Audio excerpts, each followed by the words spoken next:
Dishonorable Mention is brought to you by 813area.com. 813area.com is the place to go to see where to go and what to do in all of Hillsborough County. Whether it's the best events, the newest restaurants, or where to be in Tampa Bay, 813 Area is your resource for everything happening around town. For the latest on where to be in 813, check out 813area.com. Dishonorable Mention is now on social media. Follow us on Facebook, and we're at Dishonorable Pod on Twitter too. Next week, we'll start taking questions from Twitter because y'all have been an amazing part of this. Thank you.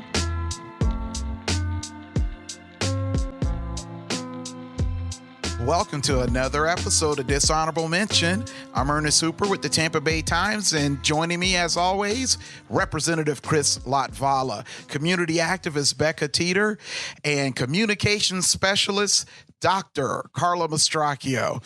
How you guys doing this morning? Woo woo. Yes, so glad to be here. And we have a very special guest, state representative from Polk County, Josie Tomko. Josie, welcome to Dishonorable Mention. Thank you for having me this morning. We're so excited to have you here, and we are all very curious why someone young and vibrant and energetic would choose to get into this rat race in Tallahassee. What inspired you to run for office and become the youngest state representative here in Tallahassee? Well, you know, I always say that when man plans, God laughs. Oh, I love that. I love that. I say that all the time too. Yes. So that's what's happened to me in the last couple years. My family and I own a cow-calf operation in Polk County, and we also run a livestock market. And so from a very early age, my dad and my mother always brought me in on issues that our industry was facing. And so I would always look at my parents and I say, well, what are you going to do about it? And they said, well, as cattle ranchers, we're just going to stay on the business and hope that what we're doing here will impact and just be able to help the industry. And so I took that one step further. I was 16 when I started getting involved in politics, and I started coming up just like every other group with the Cattlemen's Association with Florida Farm Bureau, and I began telling my story to legislators and talking to them about the industry that I love and that provided me and my family with our livelihood and so much history in this state. And so from there, I just kind of worked my way through. I went to college at the University of Florida where I studied political science and ag law. And every summer I was working a different job, whether it be in the industry or up here in Tallahassee or in DC.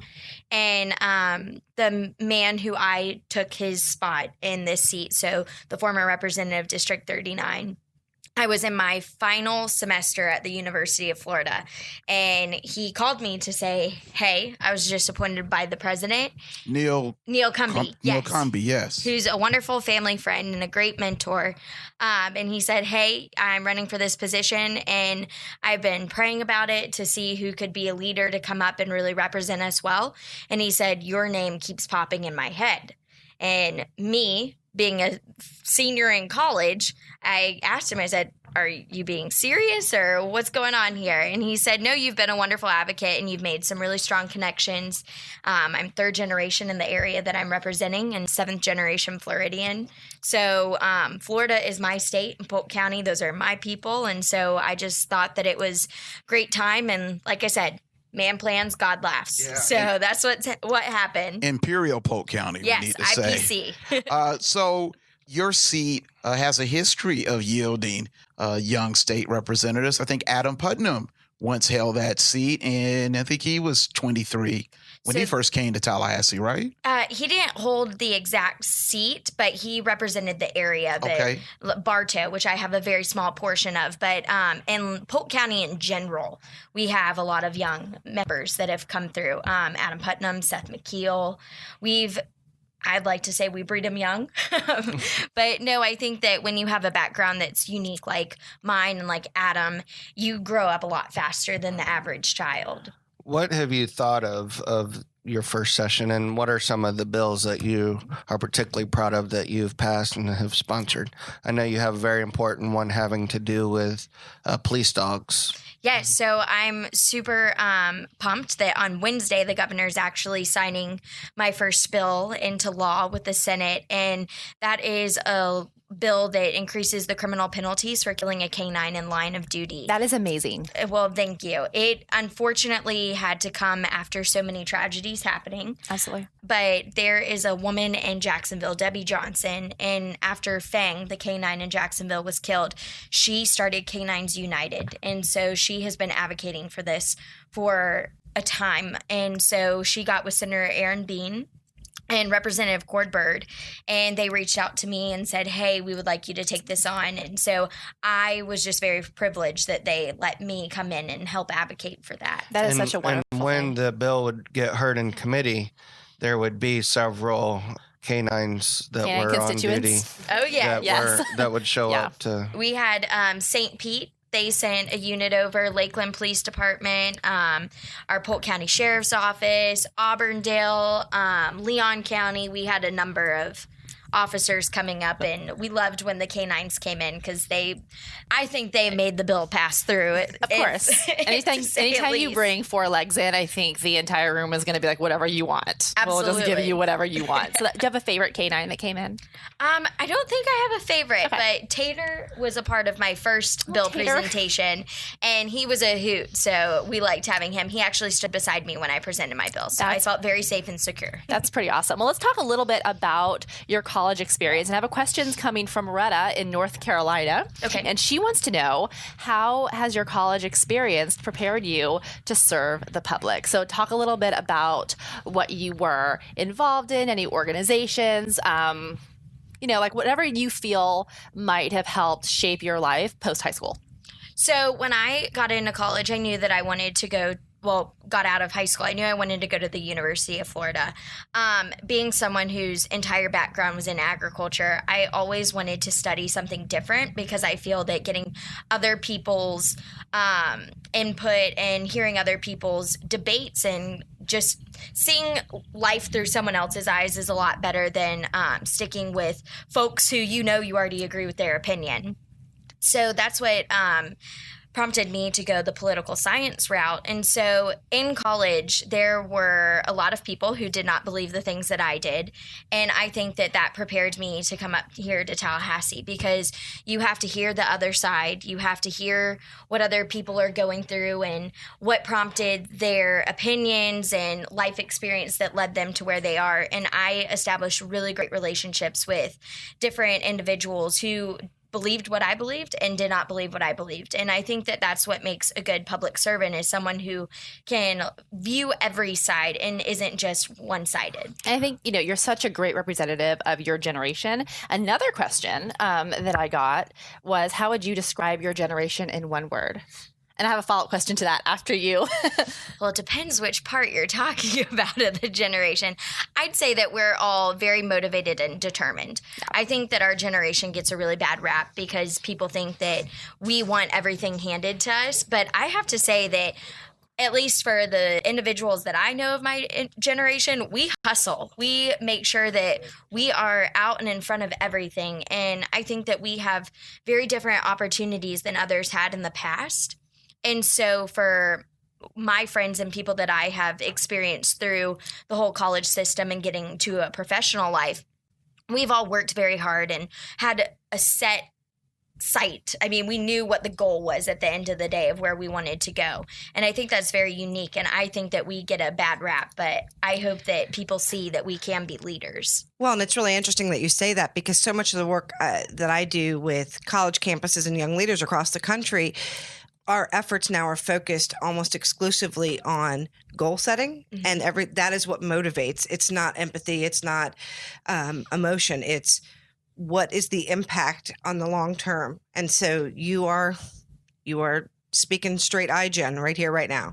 Yeah, which I think is great. I think one of the things that your generation brings to the table is they can see systems very well, and they can see the breakdowns in those systems, and you have the courage to question that.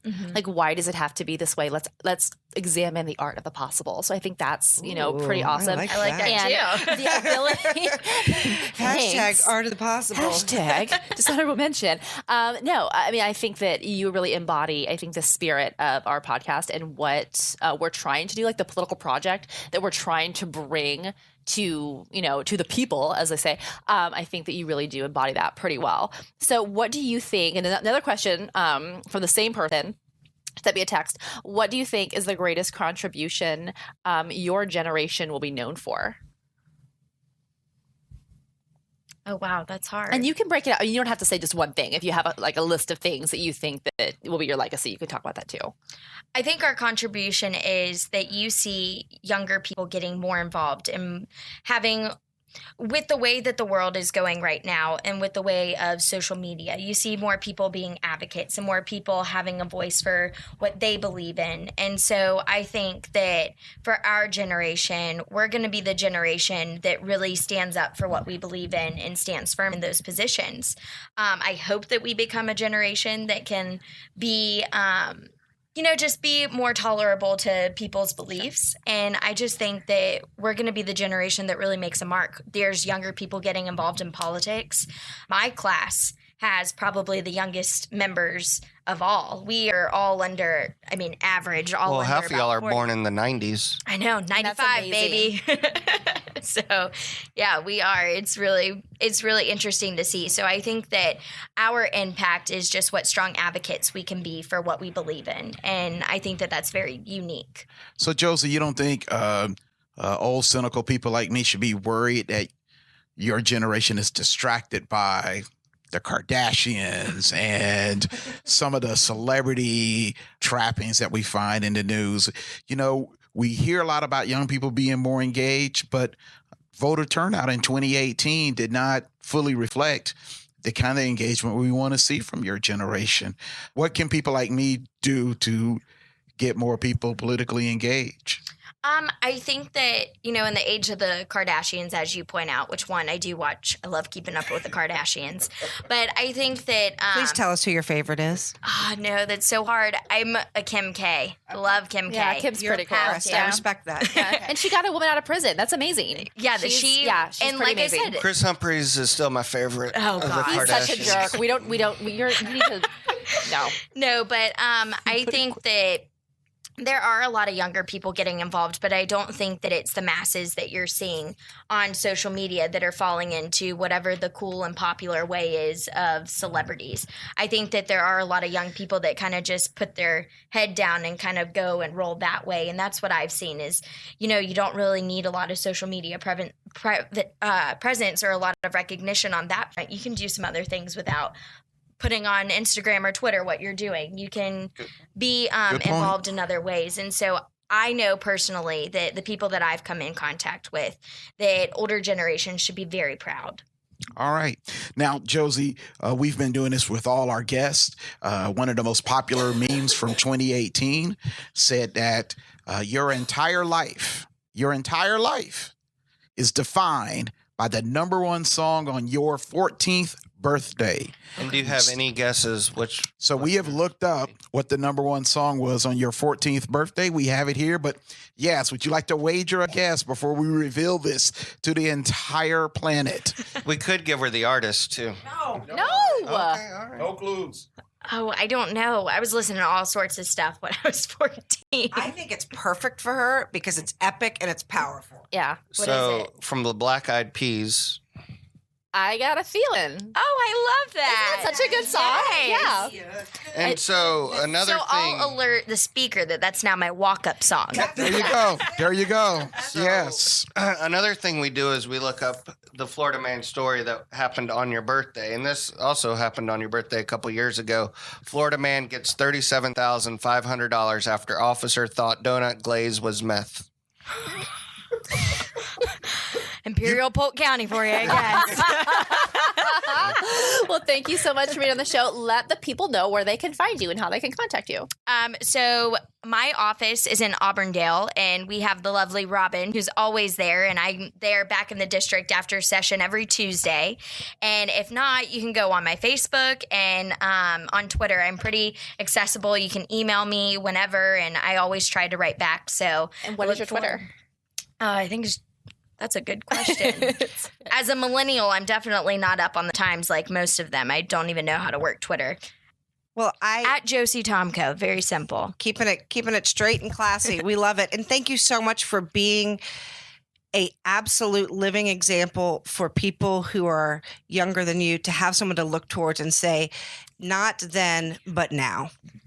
And just for the record, who was your favorite chair that you've served with this year?